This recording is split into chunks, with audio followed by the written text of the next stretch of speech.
नमस्कार, मी संजीवन थोरे. आज राजमाता मासाहेब जिजाऊंची जयंती. राजमाता मासाहेब जिजाऊंनी छत्रपती शिवाजी महाराजांवर कसे संस्कार केले ते मी एका कवितेतून सांगण्याचा प्रयत्न करतो. कवितेचं नाव आहे संस्काराची पेरणी. राजमाता मासाहेब जिजाऊ तशा गावाकडच्या होत्या. मातीशी नाळ आणि मातीवर निष्ठा असणारी माणसं ओळखणाऱ्या होत्या. शब्द थोडे पण अर्थ खोल. संस्कार म्हणजे उपदेश नव्हे तर ते रोजच्या जगण्यातून घडलेले होते. शिवबांच्या मनात क्रांती आरडाओरडीतून नव्हे तर आईच्या शांत बोलण्यातून उतरली. रयतेचं दुःख पाहायला शिकवलं आणि अन्याय सहन न करण्याची सवय लावली. तलवार हातात आली पण ती नंतर, आधी विचार धारदार झाला.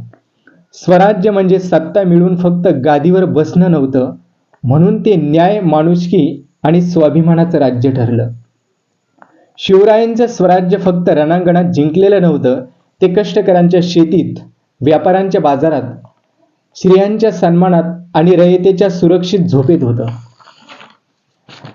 आजही तीच क्रांती हवी आहे, कारण अन्यायाचं रूप बदललं, तलवारी गेल्या पण शोषण अजूनही जिवंत आहे.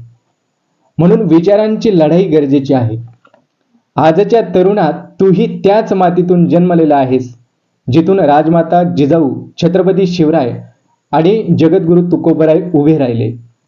तुझ्यातही तेच बीज आहे, फक्त त्याला जाग करायची गरज आहे. क्रांती म्हणजे पेटवणं नाही, ती असतं घडवणं.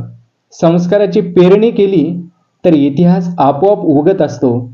हेच राजमाता मासाहेब जिजाऊंनी शिकवलं. धन्यवाद.